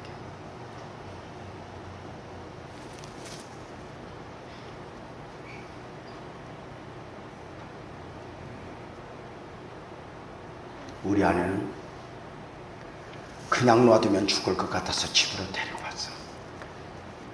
우리 아내는 거의 12년 동안을 그렇게 처절한 긴 터널을 지났어. 우리 애들은 어릴 때부터 엄마 이러고 울지 않아. 아빠를 찾아. 우리 아내가 누워서 그래. 여보 쟤들이 엄마 안 찾아. 괜찮아. 언젠가 당신 회복되면 좋을 거야. 그 아내와 씨름하며 얼마나 울었겠어. 얼마나 울었겠어. 우리 아내 죽었나 흔들어 본 적이 한두 번이 아니야. 너무 고통스러워서 엉엉 우는 우리 아내가 쑤셔서 제가 주무르다가 이걸로 눌러서 40분 정도 눌러주면 겨우 잠들어. 그때부터 나는 진액이 빠져서 잠이 안 와. 이런 삶을 사는 중에 얼마나 우는 중에 하나님이 위로한다고. 그거 나중에 우리 아내가 회복되는 과정은 있지만 그 과정 중에 하나님이 교회를 부흥시켜서, 교회를 얼마나 부흥시키는지 앉을 자리가 없도록 교인이 밀려오는데 나는 안산에 제2의 조용기가 또 한 명 나옵니다. 그래서 꽉 예배당을 채워서 서서 예배드리는 가운데 하나님 성경, 그때 당시에 이렇게 빌딩 안에, 이렇게 큰 빌딩은 아니야, 5층 빌딩인데 이 예배당을 이렇게 하나 해가지고 예배를 막 빌려드니까 안산의 목사들이 이해가 안 되는 거예요. 저 교회가 왜 부흥돼? 목사가 잘나 보이지도 않고 대단해 보이지도 않고 학력도 없는데 왜 부흥돼? 이해가 안 돼. 그러다 장소가 좋은가 보다 그래가지고 그 건물에 교회 하나씩 이사 오는데 그 한 건물에 교회가 제일 많을 때가 5개예요. 옥상에 십자가가 줄줄이 있어. 어떤 잡지에 한 건물에 교회가 여러 개 있다고 나왔는데 어디서 보니까 보던 건물이야. 여기 계속 있으면 안 되겠다. 엘리베이터 타고 오는데 어떤 교인인지를 몰라. 밑에서 안내 서다가 상처받으니까 위로하라. 그래가지고 하는 중에 그때부터 새성전부지 달라고 기도를 했어요. 아내 아픔을 통해서 기도 훈련 다 시킨 하나님, 새성전부지 주세요 그랬더니 신문 광고에 국민일보에 나왔어. 606평 8차선 대로변 10억 3천. 지금 100억도 넘는 그 땅인데 10억 3천이래. 언제나 하나님은 돈 없이 주어.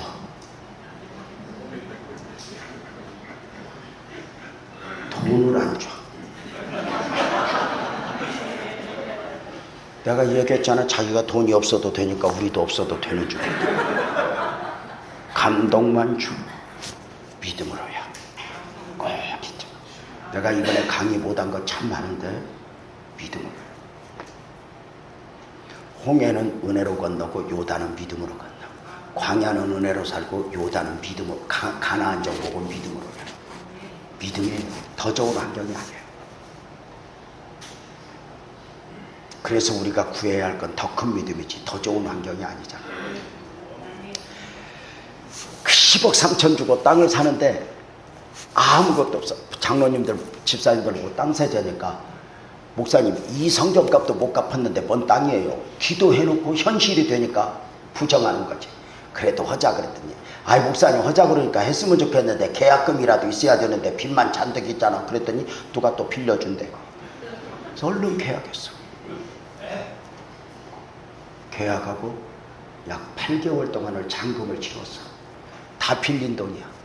그때 바보 멍청이들, 우리 교인들 안산에 거의 다 힘들고 어려운 사람들이 왔어. 여러분 안산이라고 하는 땅이 지금은 좋지만 그 옛날에는 산에 안산에도 안산에 살 수밖에 없는 데가 안산. 뭐 이런 거 있어. 다 상처받고 지친 영혼들이 왔어.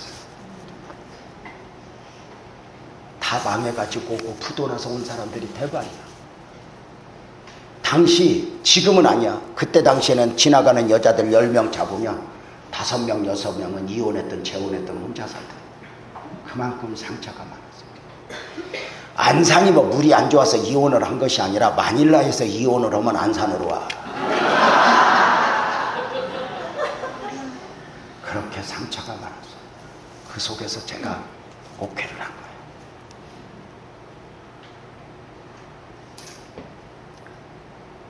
그 망해가지고 온 사람들한테 우리 땅 샀으니까 보증 쓰자. 당신은 은행에서 융자도 안 해줬어. 그래서 3금융권에 신용보증을 해서 21명 멍청이들이 도장을 다 찍어줘. 2천만 원씩 4억 2천 꺼냈어. 네 돈인지 내 돈인지 모르고 다 넣었어. 마지막 잔금 치르고 우리 기뻐 뛰어서 춤을 추는 우리에게 들려온 소식. 사기당했어. 사기당했다니까. 그 땅 주인은 미국 가 있고 그 땅 맡은 놈이 광고 내서 네 교회 내 교회가 사러보니까 돈 받고 오는 교회 2교회한테 팔아먹고 날라버렸어. 저쪽 10억 3천 우리 10억 3천. 미국에서 주인이 왔는데 지가 인감도장 준 죄로 아무 할 말 없어. 그때부터 사기꾼들은 어디로 가고 양쪽 교회가 네 땅이냐 내 땅이냐 싸움을 해. 기도 엄청 해서 금식하면서 하나님도 곤란하지 않았겠어. 두 교회가 서로 내 땅 되게 하소서, 내 땅 되게 하소서. 여러분 정말 기도하잖아. 그러는 중에 가처분 신청 뭐 법적인 거 다 조치 취하는 가운데 그때 안산지법이 없어서 수원지방법원에 가서 당시 부장판사 출신 변호사, 정관예우 기간이야. 정관예우라는 말 알아? 부장판사나 검사장 은퇴하면 변호사 사무실 차리면 거의 2년은 수임 95%가 승리하는 그런 우리나라 이상한 제도가 있었어. 근데 그 부장판사 찾으니까 장로님이래. 돈 2천만 원 딱 갖다 줬어. 그러면서 장로님 서류 봐. 그랬더니 목사님 내가 이겨드리겠습니다. 좋았어. 이기면 또 줄게. 그리고 딱 효부를 치고 나왔어.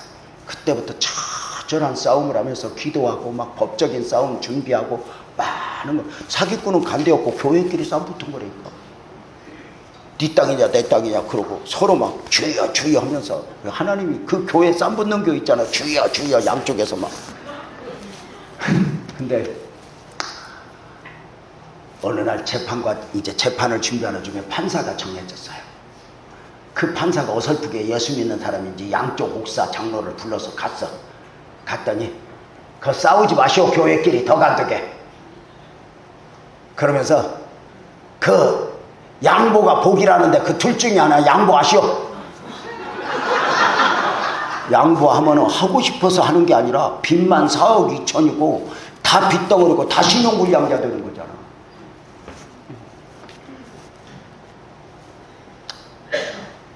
그랬더니 양보 안 한다고 서로가 고집 피우니까 세상에 구름이 뜨듯 희한한 말을 하는데 그 판사가 이러는 거야. 재판은 하겠지만 하게 되면 우리 교회가 빛나교회인데 이러는 거야. 그 목사죠.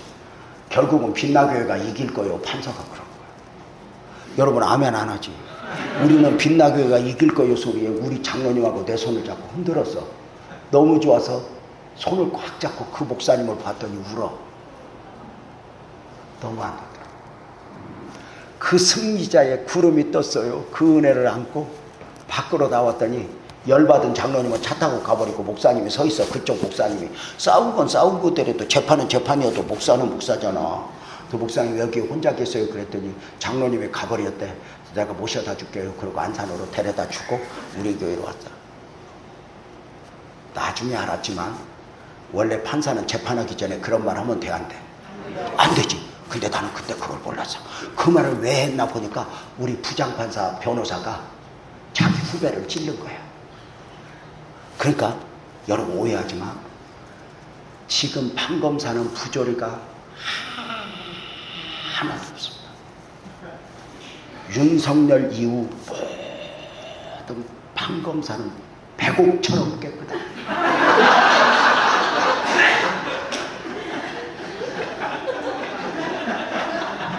그때는 안 그랬습니다.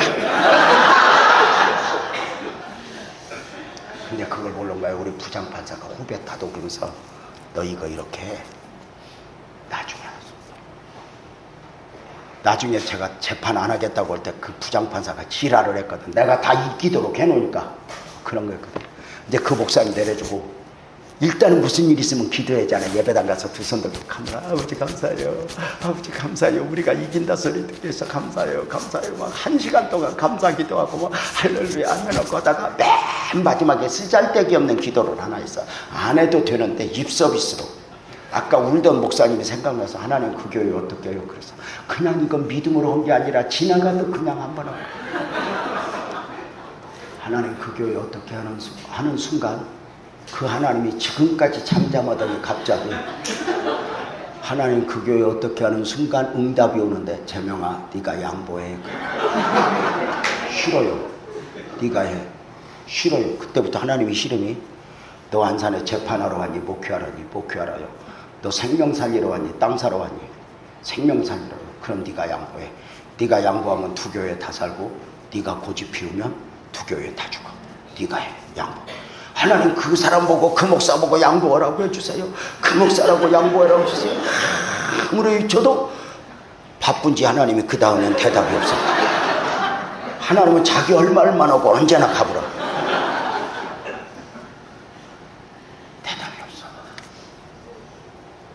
여러분 목회하면서 절대 쓰잘데기 없는 소리 하면 안 돼요. 선교사하면서 아이 이꼴 저꼴 보기 싫어도 그만둬버려야지 하는 순간 1년 안에 쫓겨납니다. 하나님은 간절히 구하는 건 안 들어도 지나가듯 한 방 남기는 거 바로 좁혀요. 그래서 진짜 하나님의 사람은 어려울수록 말조심합니다. 마지막을 내가 만드는 것이 아닙니다. 마지막은 하나님의 작품입니다. 자, 근데 여러분 내가 평생 설교자로 살고 싶잖아. 그치? 근데 내가 나는 큰 교회 안 바랬어. 나는 좋은 설교자로 살고 싶었단 말이야. 근데 하나님이 오래간만에 음성 들려주었는데 그 음성 순종 않고 내가 무슨 좋은 설교자가 되겠어. 하나님의 음성도 매일 들은 게 아니고 그 양반이 바쁜지 오래간만에 들은 건데 양보하래. 그럼 어떻게? 이제부터 돈이 무서운 게 아니라 성도가 무서운 거야. 아브라함이 설명을 못 하듯이 그 설명을 어떻게 그 자리에 앉아서 3일 금식을 했어. 하나님 말이 맞으니까 하나님 3일 금식을 했어. 3일 금식을 하는데 워낙 비상시국이라 성도들도 알아주지도 않아.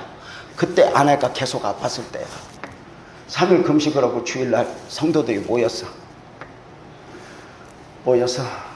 예배 간단하게 드리고, 여러분 워낙 비상시국이라 모이면 잘 모여. 여러분 하나님이 양보하랍니다 그랬거든. 그랬더니 저쪽에서 장로 한 분이 일어나서 그래. 목사님 무슨 하나님이 그런 하나님이 있냐 그래. 저쪽에서 헌금한 집사가 이래. 목사님 그거 돈 아니야 우리 피요. 목사님 양보하면 우리 다 죽어. 신용불량자 다 돼 어떡하려고 그래. 그러고 막 달라. 그만하자 그러고 보내고 한 주간 더 기도합시다. 한 주간 내가 또 강대상에서 금식했어. 그 금식하는 동안 수습대책위원들 와서 목사님 철없는 소리 하지 마. 철없는 소리 하지 마. 어느 정도라냐 우리 집에 가서 인감도장도 가져가 버렸어. 내가 도장 찍어줄까 봐. 그 처절한 실험을 했어. 그런 중에 나는 대답이 없어. 설명은 못하지만 이게 하나님의 뜻이라. 그러니까 여러분 이런 회의할 때 하나님이 감동을 주면 얼마나 좋겠어. 나한테 감동 주었어. 금식했어. 그러니까 성도들 감동해서 이렇게 합시다. 그럼 할렐루야 하면 얼마나 좋겠어요. 근데 안 그래. 여러분 광야 60만 중에 계시 일꾼은 모세 혼자야. 나머지는 순종이야. 하나님이 모세에게 감동 주고 나머지에도 감동 주면 얼마나 목회가 쉬워. 근데 하나님은 모세에게만 딱 감동 주고 나머지는 네가 알아서 하랴. 그러니까 달라드는 놈들이 있잖아. 그래서 목사가 외로운 거예요. 선교사가 외로운 거고 그 사역의 외로움에 취해서 잘못 먹어. 그래가지고 일주일 금식하고 막 했더니 아이씨 저 젊은 목사 저 목사 도대체 뭔 문제를 일으키는가 대책이 있어. 구함을 지르는 가운데 주일날 모였더니 성질 급한 사람은 샹하고 나가버리고 어리버리들만 남아갖고 여러분 양보합시다 그랬더니 다 울어. 회열하게 써주세요. 양보합니다. 힘들어 해놓고는 가세요. 그러고는 나라고 그런 결정 내리고 싶어서 내렸겠어. 교회 방용하는 거 하나 있어. 거기 가서 머리 쳐박고 울고 있었어. 갈 데도 없어. 우리 아내도 아프니까. 그래서 머리 쳐박고 울고 있었더니 우리 교회에 집사님 한 분이 안수 집사 한 분이 노크를 해. 열었더니 그 집사님이 손이 이만큼이 없어. 공장에서 일하다 잘린 집사님이야. 목사님 거기서 있지만 말고 나와. 나랑 데이트하자. 그래서 나도 물어봐도 별것 없을 것 같고 불러준 김에 나와서 차 타고 한 바퀴 도는데 그 집사님이 손이 없는 손으로 내 손을 딱 잡더니 이런다. 목사님 고마워. 나는 어릴 때 백명도에서 하나님 만났어. 너무 하나님을 선명하게 만나서 하나님을 떠날 수가 없는데 하나님을 세게 만난 만큼 목사들을 이상한 목사를 만났어. 나는 지금까지 목사를 한 사람도 신뢰한 적이 없어. 교회는 다니지만. 근데 지난 주간에 목사님이 양보하자 소리 할 때 그 얼굴에서 하나님이 보였어. 저 목사님이 진짜구나. 그리고 목사님 나 일주일 금식했어. 잘했어. 양보했어. 잘했어. 지는 잘했다고 그러지만 나는 현실인데 사무소에 갔더니 목사님, 세상에 그 집사님이 안산역을 막 넘어가는데 목사님 차 한쪽에 대래, 한쪽에 됐어, 내리래, 내렸어. 그랬더니 세상에 넓은 들판 그 땅을 보여주면서 목사님 힘내, 하나님이 606평 안에 갇히는 하나님이냐, 이 땅 얼마나 넓은지, 그 606평 안에 갇혀 힘내, 땅이 이렇게 높잖아. 와, 위로가 되더라. 내가 그 위로가 됐던 이유는 나는 그 땅이 지 땅인 줄 알았어.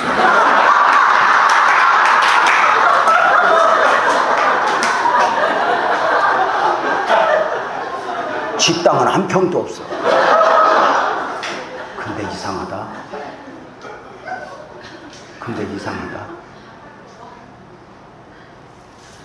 목회를 오래 해보면 말 이쁘게 해준 분이 고마워. 목사도 말에 상처받아. 여러분 제발 부탁해. 선교사에 모여서 말로 상처 주지 마. 내가 상처 안 줘도 상처를 입어. 다 약하고 힘들고 어려우니까. 힘이 있을수록 내려놔. 늙은 나가지 말고. 내가 좀 여유 있으면 내 그늘 아래 사람이 모여들고 젊은 선교사들이 올 수 있도록 좀 열어줘야지. 볼 때마다 내가 무슨 말을 해야 그러지 말고. 그래야 선교사회가 살아. 말로 상처 입는 게 교회고 말로 상처 입는 게 공동체예요. 특별히 남편들 아내한테 잘해. 여자는 말 먹고 살아. 아무것도 못 해줘도 말만 잘해도 여자는 살아. 근데 아무것도 안 해주고 말도 지랄같이 하니 어떻게 사냐 그 여자는.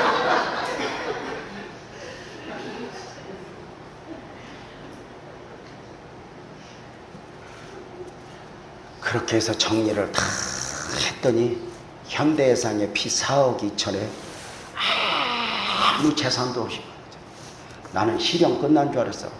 참고 인내하면. 그리고 이자가 얼마나 세냐고.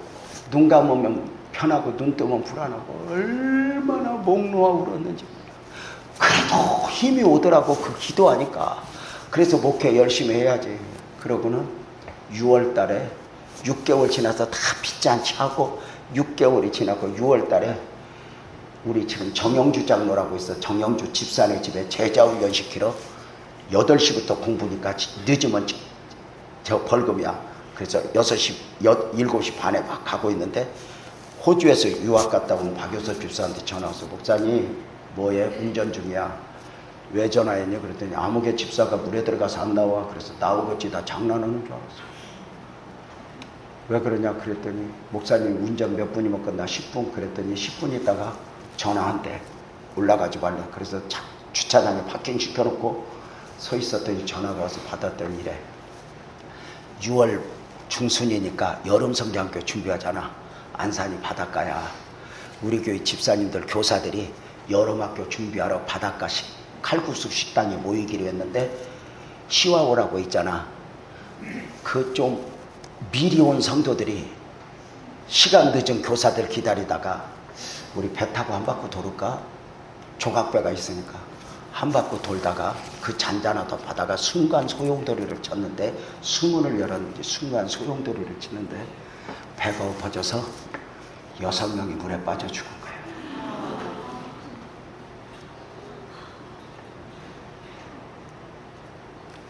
그때가 8시인데 언제 그랬니? 6시에 그랬대.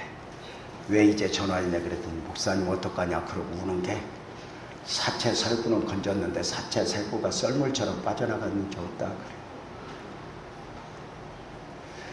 다 동원해서 찾아. 그리고 미친 듯이 현장에 달려갔더니 방송 3사 KBS, MBC, SBS 카메라 들이대지. 검사 와서 불러대지. 안 믿는 친척들 뉴스 보고 몰려와서 내 멱살 잡고 보상대책 세우라지. 장사도 못 지내게 하지. 우리 아내 뉴스 보고 알았는지 그 아파 죽어가던 아내가 택시 타고 와서 그 영안실 중간에서 나 데려가지 왜 저 사람들 데려갔어? 그러고 울다가 혼자라면 응급실 갔다 또 오고 응급실 갔다 또 하고 난리가 났었어. 한 자리에서 3명 이상 죽으면 재난사고야. 경찰이 아니라 검찰이야. 검찰 지휘를 받아. 검찰 불러대지. 멱살 잡지. 빚만 잔뜩 있는 교회가 보상 어떻게 세우고. 나를 죽이시오. 나를 죽이시오. 장례도 못 치르게. 어쩌다 집사님 한 분이 목사님 나 우리 남편 보낼 거야. 그래서 장례 치러 갔더니 진흙구덩이에서 빠져갖고 황토가 잔뜩 진흙이 잔뜩 손으로 다 닦아주면서 미안해 목사 잘못 만나서 너가 죽었다. 미안해 그러고. 여러분 우리가 목사 하나 되기까지 선교사 하나 되기까지가 얼마나 많은 사람들이 희생했는 줄 알아? 그냥 된 게 아니오. 얼마나 많은 대가를 지불하고 여기까지 왔는지 알아? 내 미안해 하고 그러는 중에 어떻게 해가지고 내 정신이 아닌데 장례를 치렀어. 연구차 6대가 한번 한다고 생각해봐. 6명이 죽었다니까. 수련회 가서 1명만 죽어도 어떻게 되는 거 알잖아. 교회가 소용돌이 치는데 안산에 갔더니 저 교회 가면 사람 죽어, 저 교회 가면 부도나, 저 교회는 하나님의 뜻이 없어, 저 목사는 목사 안 돼야 되는데 목사 됐나 봐, 이런 소리 들리는 거야. 내가 봐도 그런 것 같아. 저 목사 만난 사람마다 다 죽었다고. 눌리는 중에 미치는 건 뭔지 알아? 그 6명 중에 1명이 재정부장이야. 빚만 잔뜩 있는 재정부를 맡아서 책임지던 집사가 죽은 거야. 재정장부가 난 그냥 엉망이 돼버렸어. 이걸 두고 집사님 한 분을 찾아가서 과일 장사하는 집사님, 목사님 웬일이세요? 재정장부야. 집사님 재정부장 좀 하면 안 돼? 그랬더니 목사님 빚 잔뜩 있잖아. 그지? 그거 다 못해. 그럼 나는 어떻게 하냐? 그랬더니 함께 하자. 그랬더니 목사님 나 못해. 그래서 그냥 앉아서 울어버렸더니 목사님 울지 마, 내가 해볼게. 그래가지고 재정부장 맡았어. 그리고 6개월 만에 교통사고로 또 죽어. 내가 이게 뭐냐 하나님. 내가 뭘로 목회를 해야 되냐? 내가 하나님 말씀에 순종한다고 했는데 이게 뭐냐 하나님. 강대상에서 내가 눈에 진물이 나도록 물어봤어. 아무도 못 찾아. 울다 쓰러지고 교인들을 나가는데 붙잡을 수도 없어.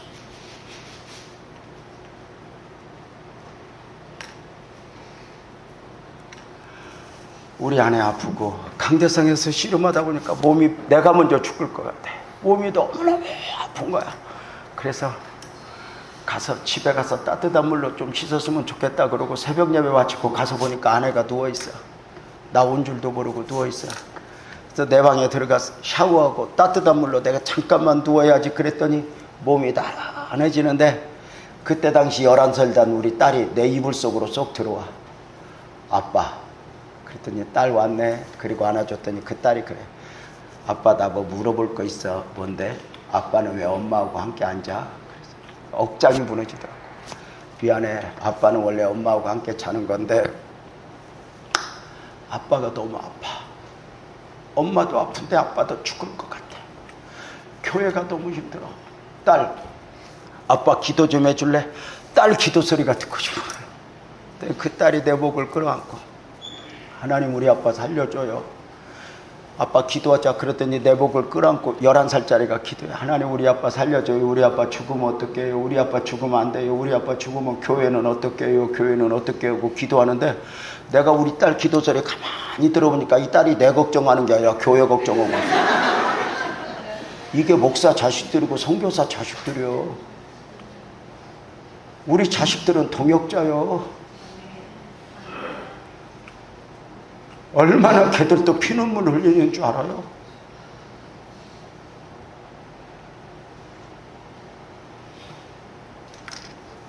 제가 어디 가서 부흥회 하면 목사 자식들은 꼭 불러다 기도해줘요. 교인들 떠나가도 붙잡을 명분이 없어. 어느 날 강대상에서 엎어져 자울자울하고 있는데 집사님 한 분이 불러. 강대상이 이렇게 기어와서 목사님, 그래서 이렇게 쳐다보니까 웬일이야? 그랬더니 목사님 나 기도받으러 왔어. 그래서 오래간만에 기도받으러 온 집사가 얼마나 반가운지 수염도 이렇게 길른 내가 어서 와. 그리고 손잡고 무슨 기도해 줄까? 그러더니 내 눈을 보더니 그래. 미안해 목사님 나 교회 옮기려고. 내가 교회 옮긴다는 집사가 미운 게 아니라 부럽더라고.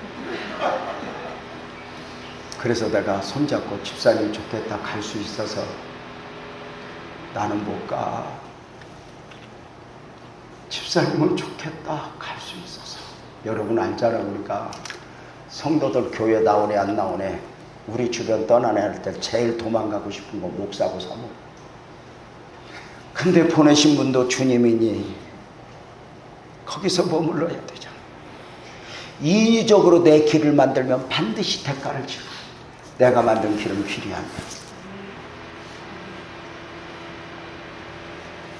그 집사님 너무너무 부러운 거야. 간다는데 집사님 좋겠다 갈 수 있어서 기도하자. 그리고 집사님 붙들고 10분간 울고 기도했어요. 하나님 나도 보내줘요. 나도 큰 교회 싫어요. 나도 평안한 교회 좀 갈래요. 나도 보내줘요. 10분 울었는데 그 집사님 여적 못 가고 앉아있다. 그게 간다고 가지는 게 아니야. 좋아서만 있어. 그 눈물 그 피눈물 다 흘리면서 있는 거지. 이런 꼴 저런 꼴 보면서 다 이겨내는 거지. 저 교회 가면 사람 죽어 저 교회 가면 부도나. 나는 그대로 아픔이 끝나는 줄 알았어요.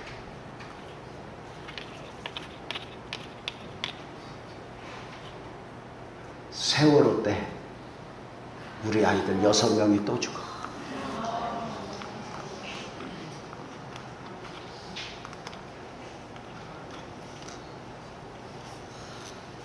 나는 교회 건축하고 어디 가서 내 교회 자랑해 본 적이 없어. 왜? 그 안에 얼마나 핏값이 담겨 있는가를 아니까. 얼마나 피눈물이 담겨 있는가를 아니까.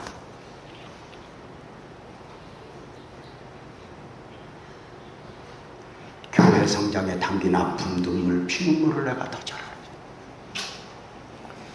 알아. 필리핀 땅의 선교 사역이 열매를 이루기까지 능력 좋은 사람 한둘이 움직인다고 돼. 그 안에 얼마나 희생점을, 얼마나 눈물이 담겨 있겠어.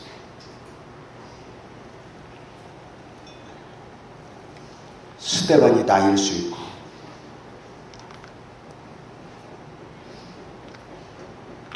뭘가 그렇게 이거 왜 그래? 뭐 그렇게 좋은 일 꿈꾸면서 우리가 살아? 아마도 설교 그만하라고 그러는 것 같아요. 여러분 봐봐요. 우리 교회 아무 희망 없이 다 끝났다고 말했던 교회가 우리 교회. 근데 지금도 나는 제일 감사한 것 중에 하나가 우리 아내 아프고 사기 맞고 사람 죽고 그 소용돌이 속에서 강대상에 울 때 우리 가족들이 목회자 집안이야. 우리 처가집도 내 가족, 내 친구 그 어느 누구에게 전화해서 위로받아 본 적 없어. 설명해 본 적 없어. 요셉한테 배운 거야. 그냥 울었고 그냥 아팠고 그냥 견뎠어. 요셉이 입을 닫듯 어려울수록 입을 닫고 사람에게가 아니라 주파수를 하나님께 맞추고 하나님 앞에 울면서 왔어요. 저는 진짜 이야기할 수 있어요. 그 처절한 과정을 거치면서 인간의 위로를 기다리지 않아서. 인간의 위로는 위로지 해답이 아니야. 해답은 오직 주님께 있다는 걸 알고 그 주님 보고 왔어요. 그리고 지금 저는 그 긴긴 터널을 지나서 필리핀 선교회에 와서 이렇게 아팠던 만큼 울었던 만큼 그래서 함부로 못해. 그냥 선교사님 일 잘하네 못해노가 아니라 계신 것 하나만으로도 고마운 거예요.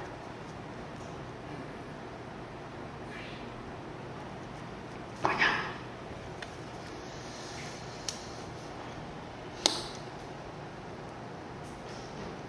그래서 여러분 제가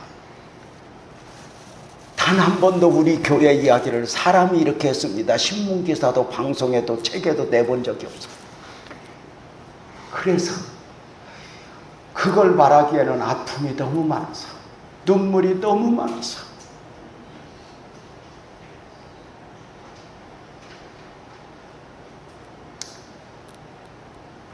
우리의 영광은 하늘에 있지 땅에 있지 않아. 지금까지 울었으니 여러분 앞으로 울 일 없을 거야 이렇게 사기치고 싶은 생각은 없어. 나는 그렇게 은퇴해서 이제 아무 일 없을 줄 알았더니 제일 먼저 우리 손주가 가. 내가 얼마나 울었나 몰라. 딱 느낀 건 하나야. 하나님이 나를 욕심내는구나. 나를 멀리 두지 않으려고 작정하셨구나. 나는 사역을 키우려고 했지만 하나님은 사역을 통해 나 하나를 욕심내시는 그 하나님. 그 하나님의 마음을 알겠어요? 내 안에는 하나님의 기대가 담겨있고 나마저 비틀거리면 하나님이 울 거야. 그래서 그 하나님 보면서 오다 보니 이렇게 너무도 사랑하는 선교사님들과 함께 이렇게 나눔을 가지고 있네.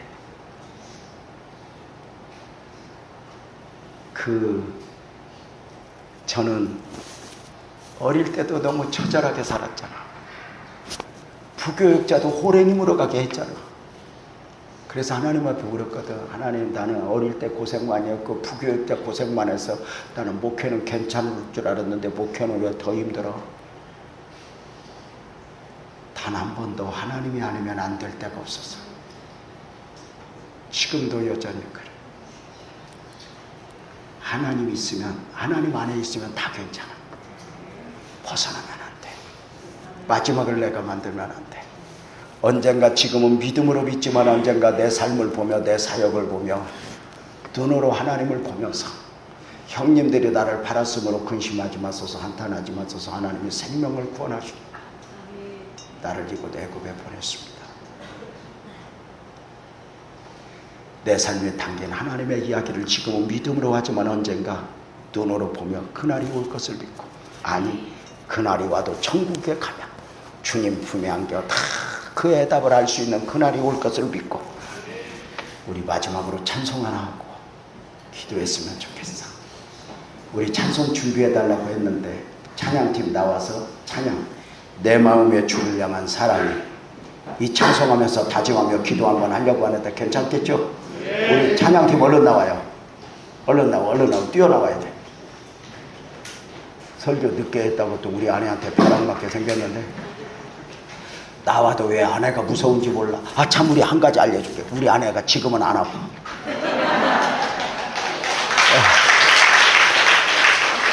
너무 감사한 건 우리 아내가 은퇴 중간 60이 넘으면서 처음으로 입맛이 돌아와서, 평생에 입맛 없이 살던 우리 아내가 입맛이 돌아와서 요새는 잘 먹어.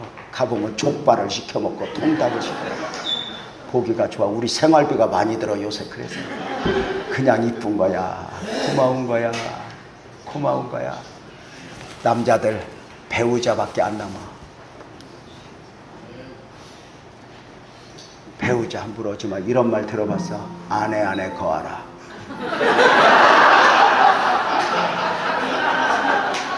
우리 모두 자리에서 일어나서 내 마음의 주를 향한 사랑에 찬양하고 기도하겠습니다. CTS 필리핀은 해외 선교지 최초의 CTS 지사로 개척되어 독립된 법인체로 성도들의 기도와 후원으로 운영되고 있습니다. 해외 선교지에서 영상 선교 사역이 지속될 수 있도록 함께 동역해 주세요. 필리핀 한인교계의 역사, CTS 필리핀을 통해 한국교회와 다음 세대에게 전해집니다.